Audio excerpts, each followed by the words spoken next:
आनंद रांची के फिरोज अजीज जुड़ गए हैं। फिरोज जी, बहुत शुक्रिया आपका समय देने के लिए। स्वागत है आपका 18 आवर्स स्वदेश पर। ये इन आंकड़ों को आप कैसे देख रहे हैं फिरोज?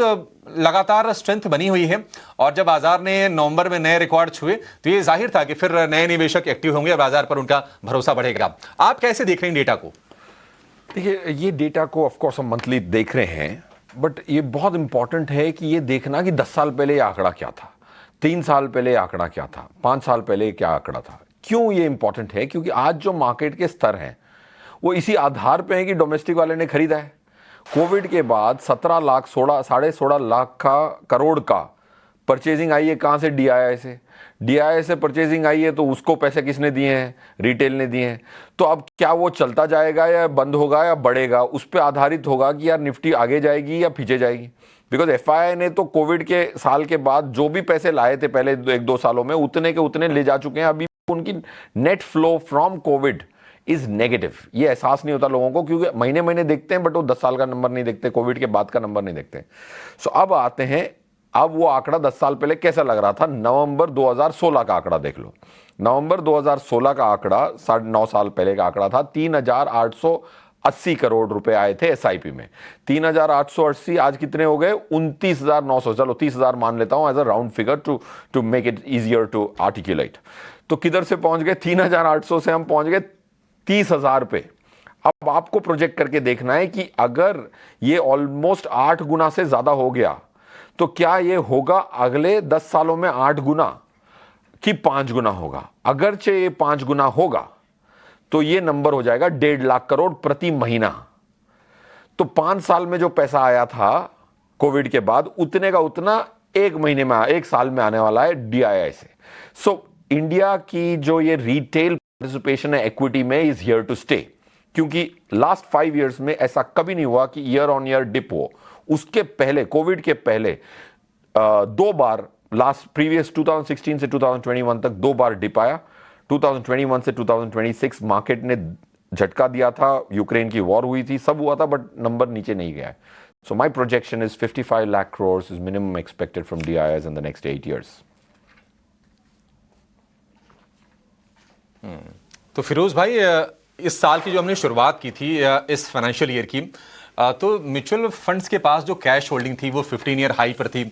अभी भी मुझे लगता है कि मतलब अच्छा खासा कैश है। किस बात का वेट कर रहे हैं फंड्स? क्या ये ट्रेड डील का वेट कर रहे हैं या फिर Q3 के अर्निंग्स का वेट कर रहे हैं कि एक बार क्लैरिटी और आ जाए फिर और डिप्लॉय करेंगे जम के? अभिषेक सर, ये आंकड़ा ना डेटा को मसाज कर सकते हैं कि वो जो बुलवाओ वो बोल सकता है, राइट? उसको उल्टा लटका के बकरे को बोलो शेर है तो बोल देगा। ये है इस डेटा में। मैं आपको बताता हूं, देखो 15 ईयर हाई तो होगा ही। पहले इंडस्ट्री 15 ईयर पहले 3 लाख की हुआ करती थी, आज 70 लाख करोड़ की इंडस्ट्री है, उसमें 42 lakh crore equity mutual fund है। Of course in absolute terms the cash levels will be highest at a point in time in most circumstances. आपको यह देखना है कि परसेंटेज कैश कितना है। परसेंटेज कैश पीक पे नहीं है। So I don't think equity fund manager India के टाइमिंग ज्यादा करते हैं।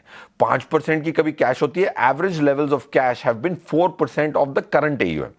अब इन एब्सोल्यूट टर्म्स, जैसे आपको कोई चीज खरीदने जाते हो तो महंगाई भी कोई चीज होती है, वैसे ही the assets are inflating, right? 42 lakh crore की इक्विटी इज द पीक। तो उसकी 5% भी ले लो तो आपके 2-2.5 लाख करोड़ आ जाते हैं।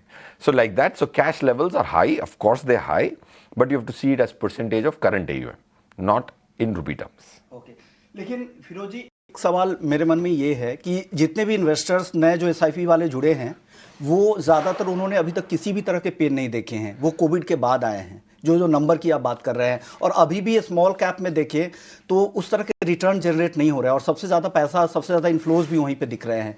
क्या करना चाहिए इस जंक्चर पे आके? उनको क्या सलाह दे रहे जो इन्वेस्टर्स हैं, जो स्मॉल कैप में लगातार SIP कर रहे हैं, वो कैसे रीबैलेंस करें अपने पोर्टफोलियो को? मोहन सर, ये जो नैरेटिव है ना कि कोविड के बाद कुछ नहीं देखा, ये इस पे आंकड़े लगाते हैं। ये नैरेटिव इतना पॉपुलर हो गया है कि सब ये कहते हैं कि कोविड के बाद कुछ नहीं, नहीं उस तरह की बड़ी गिरावट की मैं बात करूं। छोटे मोटे फॉल तो बाजार में आते हैं, 2008 की जैसी मंदी और फिर 2020 की मंदी के बाद उस तरह के फॉल नहीं आए जो एक एक दिन में 10-10% इंडेक्स लेवल पे अगर सर्किट पे, लोअर सर्किट पे लगे, उसके बाद लोगों में जो बेचैनी होती है, वो जो आउटफ्लो शुरू होता है, वो लोगों ने नहीं देखा है बहुत सारे। क्योंकि कहा जाता है कि हर 10 साल में नए इन्वेस्टर्स आते हैं बाजार में। वो क्यों नहीं देखा है? एफआईआई के एग्जिट के बाद भी नहीं देखा है। ये देखिए बहुत इंपॉर्टेंट है। पहले एफआईआई खांसता था तो यहां हम गिर जाते थे 10%। पहले ये देखना है कि ऐसी कोविड जैसी गिरावट जो 10-12 साल में एक बार आती है, कोई कारण से आई जाती है। 2000 हुआ था, हर्षद मेहता साहब के टाइम हुआ था 93 में, तो पहले 7-8 सालों में आती थी, अब 10-12 सालों में एक तो ऐसी गिरावट आई। तो 5 साल में आने की उम्मीद भी नहीं थी। बट आप ये आंकड़ा निकालिए, अक्टूबर 2021 की एक्सपायरी निफ्टी थी 18,500। 2 साल फास्ट फॉरवर्ड, अक्टूबर 2023 निफ्टी की एक्सपायरी थी 18,700। 2 साल की टाइम करेक्शन देखा है पोस्ट कोविड, उसमें एसआईपी का नंबर 11,000 करोड़ से 19,000 करोड़ हुआ है। 80% बढ़ा है। This has got unnoticed. Second, जनवरी में जो स्मॉल कैप की फॉल हुई थी वो कम नहीं थी sir, 25-30% from peak to trough हुआ था। बिल्कुल।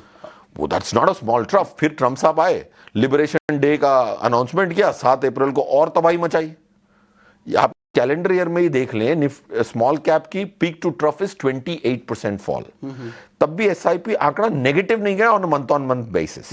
अगर ये डेटा अगर कोई डिनायल में है तो वो अपॉर्चुनिटी इंडिया की मिस कर जाएगा। ओके। अब ये नहीं कहता कि मार्केट 10% की गिरावट नहीं दिखाएगी, वो हर 11 महीने में एक बार दिखा चुकी है, 25 साल का डेटा कहता है। अगर आपको इसकी आदत नहीं है तो आपको इक्विटी रिटर्न का अधिकार नहीं है। सर, मैं 30 सेकंड और आपका समय लूंगा। आप अभी मौजूदा समय में कहां इन्वेस्ट किए? अगर किसी को एक मुश्त लगाना है या एसआईपी लगाना है, और वो कौन सा सेक्शन और कैटेगरी होगा जहां पर फोकस अभी करना चाहिए?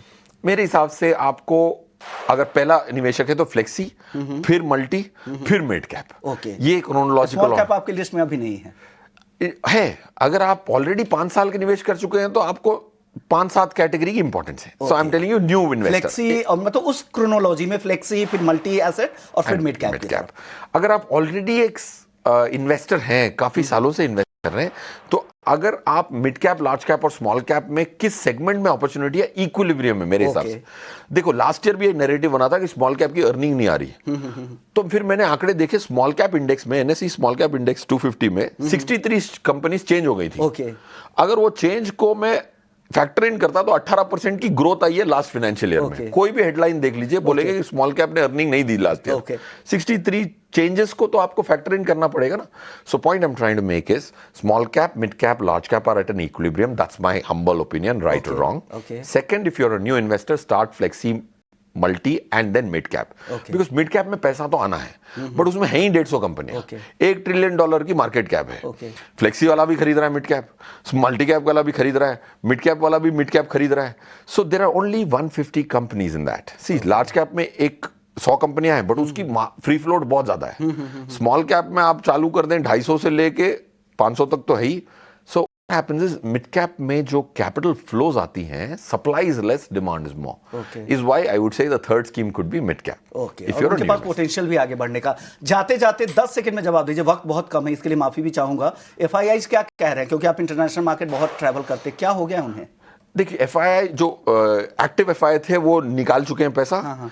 एफआईआई की फ्लोज मार्च तक पॉजिटिव होने की 90% संभावना है। ओके। 10 सेकंड्स दिए आपने, मैंने कहा आउटपुट बता देता हूं। Thank you so much sir, आपने वक्त निकाला। टीवी है हमारी लिमिटेशन से, उसके लिए माफी चाहूंगा, लेकिन बहुत बहुत शुक्रिया, आपने वक्त निकाला और हमारे दर्शकों को गाइड किया कि क्या कुछ चल रहा है इस मार्केट में। चलिए, क्लोजिंग कॉल